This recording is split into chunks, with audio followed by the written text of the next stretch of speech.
Hey everyone, it's Kelly Sienkowski, shining the spotlight on our local election. With me today is Sean Steinway, who is running for our District 65. Sean, thank you so much for jumping on with me this morning. Oh, thank you very much for having me. I really appreciate the opportunity. You're welcome. Can you please tell us a little bit about you? Sure. Is there anything specific you want to know, or you want me just to blab? You just tell us about your background and why are you running? Okay. So again, like Kelly said, my name is Sean Steinway. I am running for the 65th district. I started my career back in 1997. I joined the Marine Corps. I was in the Marine Corps for 4 years. After being in the Marine Corps, I spent some time with Fairfax County Police Department. So I did some time as a police officer in the West Springfield District Station in Fairfax. Uh, after Fairfax County, I became a DEA contractor. Towards I worked with them for 20 years. I was part of different units. I was overseas for a while. I ran a unit in Guatemala City. I came back to the States in 2010, and I was part of the international training unit for DEA.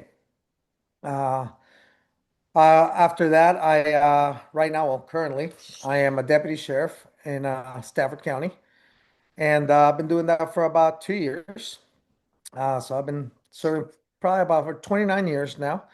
And you ask me why I want to serve or why I want to do this. I've been doing this for a long time, and I think I've been serving this country for 29 years, and I want to continue serving. And I think that by being a delegate, I could reach more people and I could help more people. So that is my commitment. That's my idea. I've always been a person of service. I love my job as a deputy.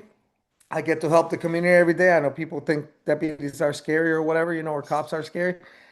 But our first mission, is to serve. That's what we do. So I think that by being a delegate, I could reach out to more people and I could help more people.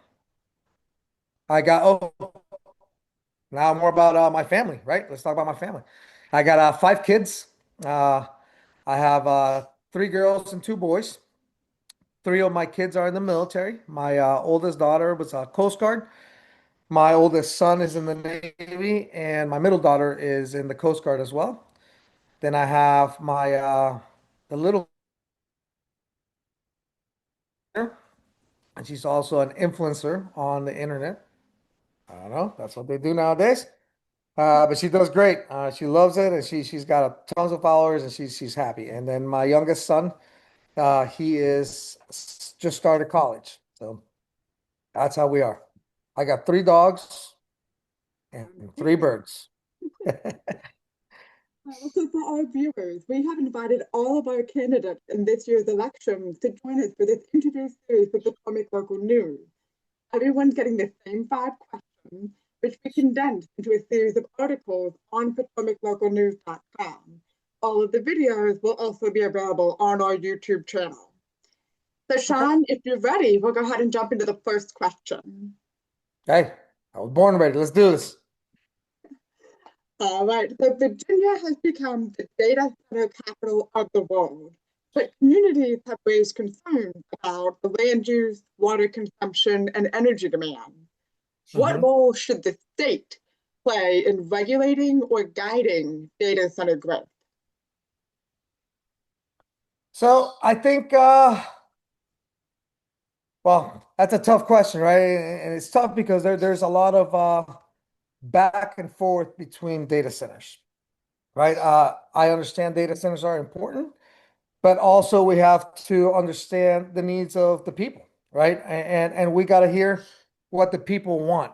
It's not a matter to me. That's I think it's more of a federal requirement as well. But I think we need to listen to what the people want, what the people are, because for some people it might be important and it might be beneficial. For other people, they value what their privacy is, their land, what they have built, throughout years of maybe, I actually have a friend of mine who's actually, buying some land, and actually he bought this land, and it's a beautiful piece of land, and this was his family dream, right? And now there's words of that they're building a data center right across the street from his land, and it's like a huge part of it, right?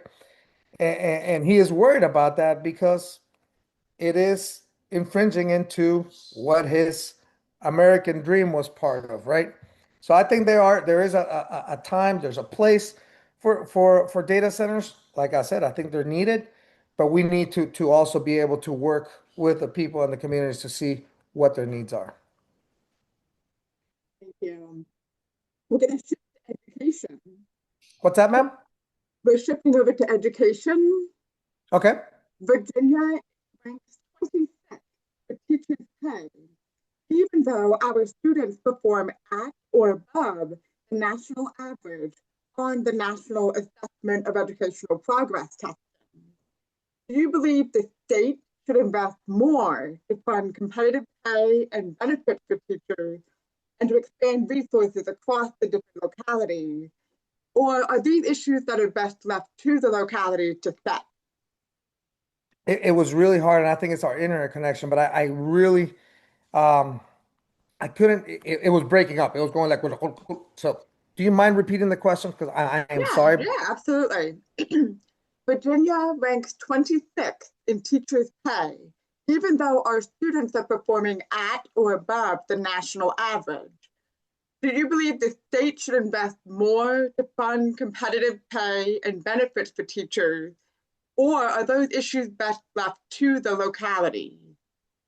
I think the state should help the teachers out. I think it's education is very important, right? And I think we we need to push that. We need to have more programs, more education, and more possibilities, not only for of course for our teachers, but for the people that are seeking higher education. I think it's very important. I think we need to support that, and I think we need to be involved in helping make that happen.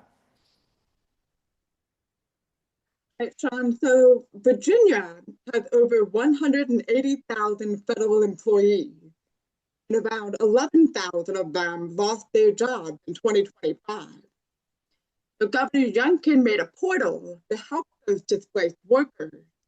Do you think the state should take the lead in supporting them, or should localities handle retraining and economic support for those workers?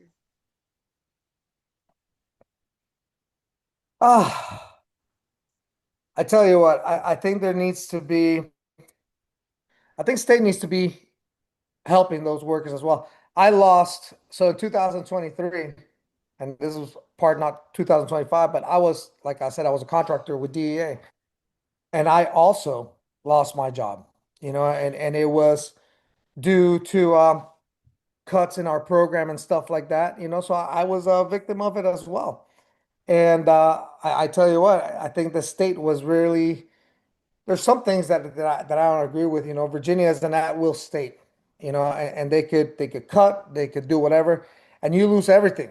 And to me that was really hard. It was super hard on my family because I lost not only that was my job, but I lost all my leave. I lost everything that I had accrued. Nothing was given back to me, and it was really bad. And I think we need to help the people that are going through this. And I think that being as an at-will state, it kind of puts a burden on a lot of people that work for the government because they are relying on that. And you know what? I'm not the only one. I saw, 2025, you're just talking about that. But before that, there's been numerous of us that have gone through that.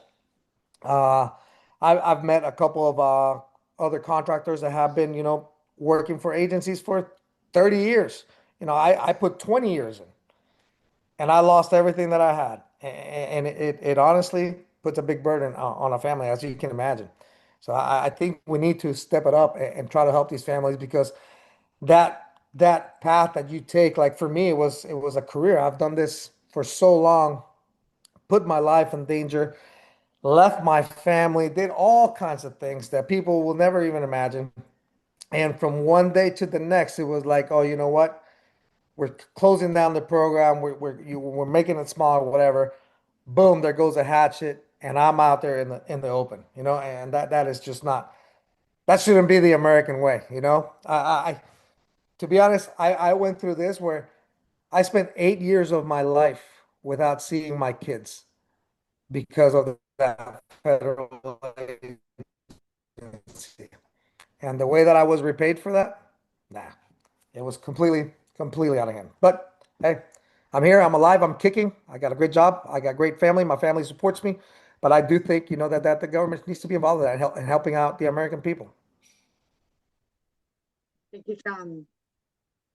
Next up, Virginia's statewide tax exemption for disabled veterans has led to millions of dollars in lost revenue for some localities. A recent bill passed the General Assembly this year that would have reimbursed localities for some of that loss, but it didn't make it into the budget.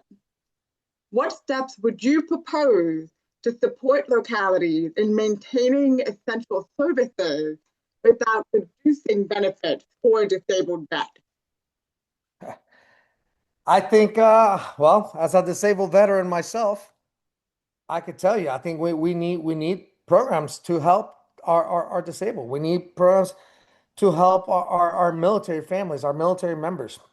I think a lot of people, um, I think there's a lot of waste in those programs, and I'll tell you why. Like I had to go on for my disability, I had to go to a clinic.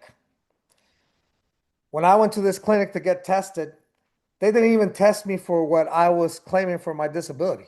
You know, there was a nurse that came out and she said, "Oh yeah, we're gonna take your blood pressure." They took my blood pressure, and she said, "Okay, yeah, this is all we need." And I said, "Excuse me," and she said, "Nope, that's all we needed to do for your testing." And I said, uh, "Okay."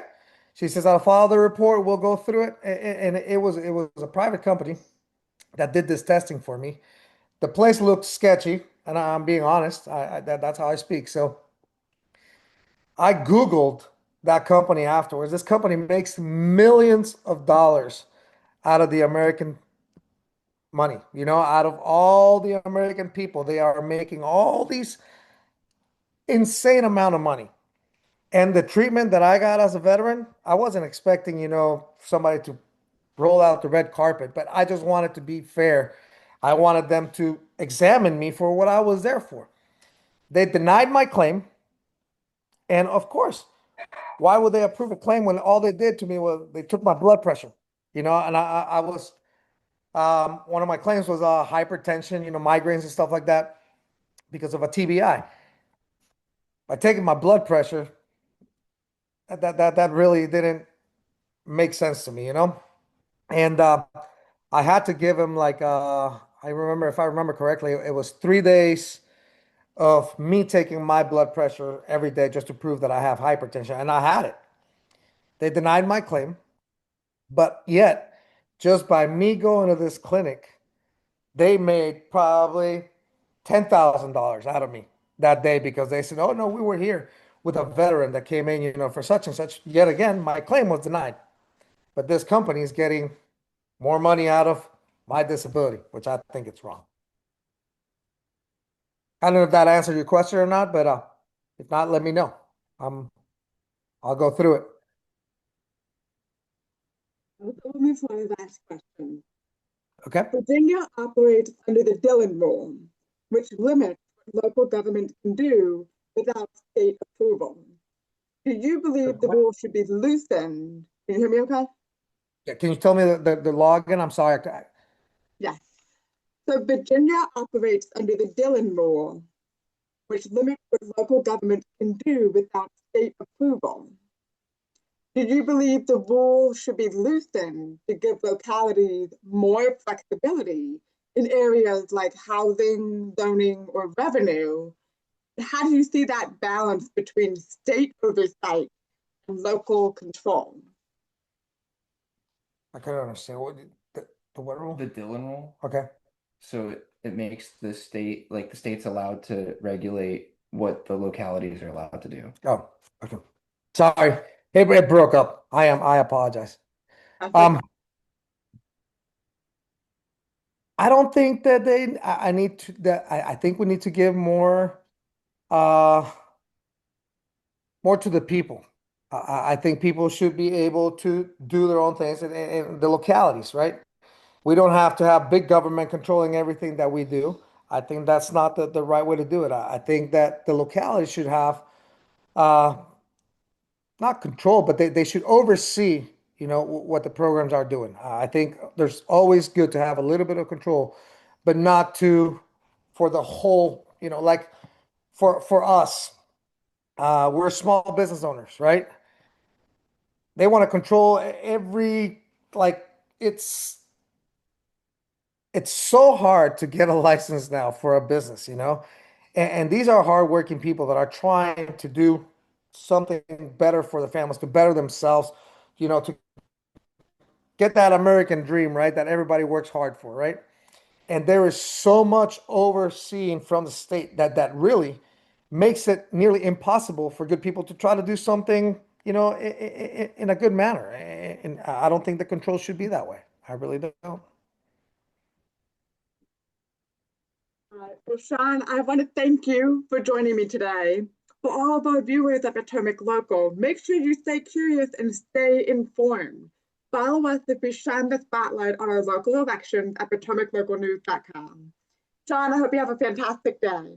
Thank you, Kelly, and thank you for having me. It's great seeing you.